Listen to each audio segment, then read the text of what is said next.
কোথায় আমাকে সরে দাঁড়াতে হবে, কোথায় আমায় গিয়ে জায়গা দিয়ে দিতে হবে, না আর অনেক হয়েছে। সেই মূল্যবোধটাই এখন কিন্তু প্রচন্ডভাবে ক্ষয়িষ্ণু আমি বলতে বাধ্য হচ্ছি তোমার জেনারেশন।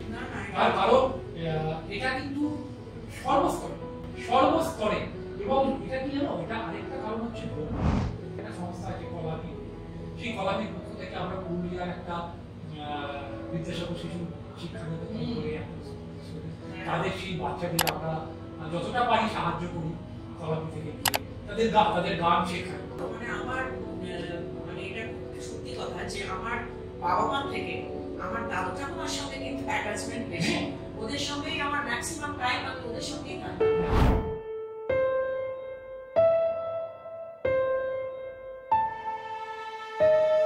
একটা ধরো এই যে যেটা তুমি বললে যে ভোগ বালি, হ্যাঁ, তারা একটা তাদের নেম ফেম যাতে বাড়ে, একটা নিজের দেশ থেকে অন্য দেশে গেলেই একটা হয় যে আমি অন্য দেশে গান করতে যাচ্ছি কি কিছু পারফর্ম করতে যাচ্ছি, ক্রিয়েটিভিটি।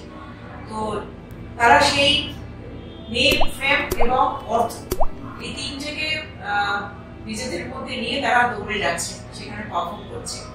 আবার সেখান থেকে যখন একটুখানি ত্রুটি বিচ্যুতি কিছু হয়, সেটা থেকে আবার তারা দুঃখ নিয়ে তারা আবার এসে তাদের নিজেদের স্থানে পৌঁছে গিয়ে আবার সেখান থেকে তারা পুরো জনসমক্ষে একটা মেসেজ দেয় এবং সেটা নিয়ে আবার এবার যত রকম সোশ্যাল মিডিয়া প্ল্যাটফর্মস গুলো আছে, স্পেশালি ফেসবুক, ইনস্টাগ্রাম, সবেতেই তার লেখালেখি, পেপারেও আসে।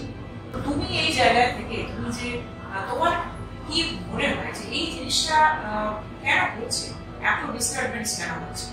এটা কি কিছু ক্ষেত্রে অর্গানাইজার্স যারা তাদেরও প্রবলেমস তাদের তরফ থেকে, বা যারা আর্টিস্ট যারা পারফর্ম করতে যাচ্ছে এদিক ওদিক, বা ইভেন আমাদের দেশের মধ্যে তাদের দিক থেকেও কোথাও কোনো প্রবলেমস আছে? খুব সুন্দর প্রশ্ন করেছো তুমি, কারণ এটা অত্যন্ত একটি গুরুত্বপূর্ণ প্রশ্ন বলে আমি মনে করি। প্রথমে উত্তর দেওয়ার আগে বলে নিই, আমি তো পেশাদার শিল্পী নই, আমি যা গান বাজনা করি তুমি জানো, যেটুকু এদিক ওদিক গাইতে গেছি সেটা ওই শখে গান করার সূত্রেই গেছি।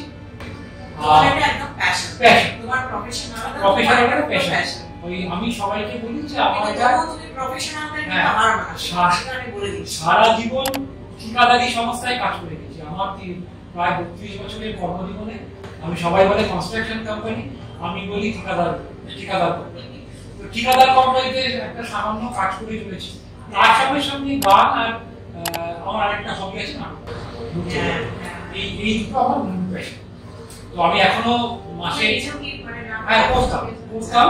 তো যেহেতু এখন কর্পোরেট নাম হচ্ছে বাহারি নাম, কিন্তু আসলে তো হচ্ছে প্রাইভেট কর্পোরেট, সেখানে গেলে এই নাটক চর্চার কোনো অবকাশ থাকে না, যার জন্য সেটাকে বিসর্জন দিতে হবে। যদি দেখেই খিদে মেটাই, কলকাতায় আসার পর কলকাতায় থাকতে আমি এখনো মাসে 3 থেকে 4টে করে একাডেমিতে, এটা আমার একটা যাই হোক। তোমার প্রশ্নের রেশ ধরে বলি, সেটা হচ্ছে যে সুতরাং আমি ওই পেশাদার শিল্পীদের কি অ্যাকচুয়াল মানসিকতা সেটা বোঝার আমার এই একটা ক্ষুদ্র পরিসরে, আমার এই ক্ষুদ্র মানুষের পক্ষে বোঝা সম্ভব। যেটুকু বুঝি সেটুকু আমি বলতে পারি, বা পত্রপত্রিকায় পড়ে আমার যে ভাবনাটা সেটা আমি প্রকাশ করতে পারি। আমার বক্তব্য হচ্ছে, দেখো এই যে যা তুমি এদের কথা বললে, উনি শিল্পী, তারা ডাক পান বিদেশে, তারা তো ডাক পান তাদের নিজস্ব গুণের জন্য, এতে কোনো সন্দেহ নেই, এর কোনো দ্বিমত নেই। তারা তো প্রচুর রোজগার করছে। এবার ওনারা যাচ্ছে, তার কারণ যদি ডলার বা পাউন্ডে কামাতে পারে তাহলে সেটা তাদের কাছে একটা প্রচুর পয়সা।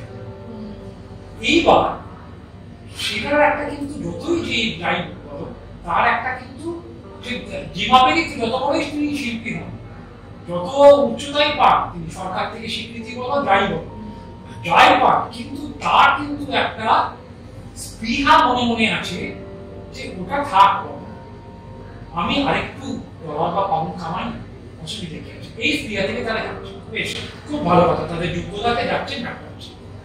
এবার আমার কথা হচ্ছে যে গেছে, এবার দেখো যেটুকু আমি অনুষ্ঠান করতে গেছি দেখেছি, আমাদের ছোট যারা আমরা একদম ছোট মাপের শিল্পী, অনেক জায়গায় বলেছে আপনাদের 8টায় স্টেজ দেবে, অনেক জায়গায় গিয়ে দেখেছি সেখানে পাচ্ছি রাতে 9:30। সেখানে কি আমি বলবো যে আমি বাদ্যযন্ত্রীদের নিয়ে গেছি, আমি ভাই গাড়িগুলা রক্ষা করবো, আমি চললাম, বলতে পারি না, কখনোই বলতে পারি না। কারণ আমি কিন্তু তাদের কাছে প্রতিশ্রুতি করছি, তাদের কাছে একটা একদমই গাড়িতে সুন্দর একটা অনুষ্ঠান করি। কষ্ট হয়, রাত্রি 8টার মধ্যে যদি 11:30টায় পাই কষ্ট হয়, কিন্তু যতটা পারি ততটা দেওয়ার চেষ্টা করি। তা যখন বিদেশে তারা যাচ্ছে, তারা যাচ্ছেন প্রতিবার যাচ্ছেন, একই শিল্পী বারবার যাচ্ছেন, যদি কোনোবার আমার বলতে যদি ব্যবস্থাপনায় যদি কোনো ত্রুটি হয়ে থাকে, বিচ্যুতি হয়ে থাকে, হতেই পারে, আমি তাই বলে কিন্তু অর্গানাইজারদের সাধুবাদ জানাবো তা নয়, হওয়া উচিত নয়, কাঙ্ক্ষিত নয়, কখনোই কাঙ্ক্ষিত নয় যে তুমি একজনকে ডেকে নিয়ে যে, কিন্তু যদি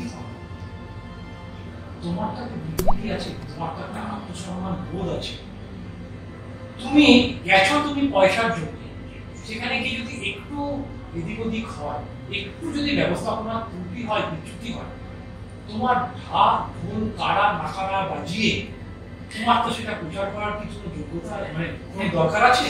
আমি আমার তো ব্যক্তিগত মত বলে এটার কোনো দরকার নেই। তার কারণ তুমি কি সেটা তোমাকে সোসাইটি, তোমাকে শিল্পী মহল তোমাকে অলরেডি তোমাকে তকমা দিয়ে দিয়েছে, অলরেডি স্ট্যাম্প হয়ে গেছে।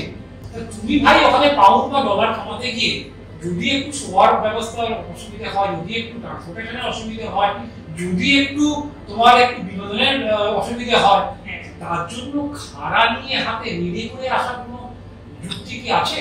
আমার তো মনে হয়নি।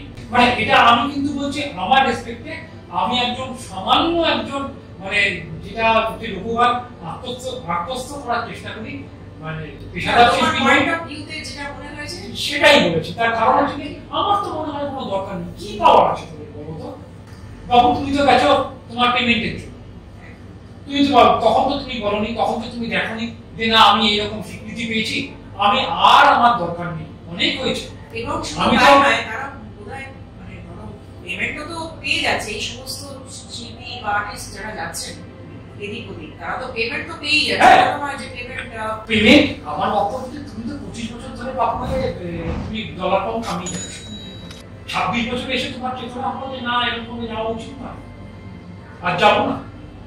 এবং এটাও খুব অদ্ভুত লাগছে আমার, মানে আমি যেটুকু জেনেছি এদিক ওদিক থেকে ইনফরমেশন, সেটা হচ্ছে যে এর আগেও বেশ কয়েক বছর অন্য কিছু আর্টিস্ট তারাও নাকি অনেক প্রবলেম ফেস করেছে এবং তারাও সেগুলো নিয়ে বোধহয় কিছু লেখালেখি কিছু করেছিল, কিন্তু সেটা জানা সত্ত্বেও যদি কোনো আর্টিস্ট আবার যেতে চান কেন যাবে, তাহলে এইটাই তো আমার বক্তব্য, আমার যে ফিডব্যাক থাকে, মানে আত্মসম্মান যেটা আমরা ঘুরে ফিরে যাই, সেই মূল্যই আসছে। তোমার আমাদের যে আজকে আলোচনার যে বিষয়বস্তু সেখানেই আসছে। তোমার যদি মনে হয় গিয়ে থাকে, তোমার যদি ফিডব্যাক থাকে যে আমি ওখানে গিয়ে অব্যবস্থার সম্মুখীন হতে পারি, তাহলে তো ভাই আমার যে স্বীকৃতি পাওয়ার আমি পেয়ে গেছি, থাক না আমার এই আমার ডলার কম কামানো, আমি তো পেয়েছি প্রচুর, আমি তো প্রচুর পেয়েছি। এবার আমার যারা, আমি শিল্পী মহলে কথাই বলছি, আমার যারা ছাত্রছাত্রী আছে, আমার যারা ভালো ভাই এরকম আছে, আমার বার্ধক্য এসে গেছে, আমি একটা অনেক পয়সা থাক না, কেন এরকম আমরা পিছু পিছু? এটা একদমই আমার ব্যক্তিগত দৃষ্টিভঙ্গি পরিপ্রেক্ষিতে না না একদম সঠিক বলে আমি এগ্রি করছি তোমার সঙ্গে।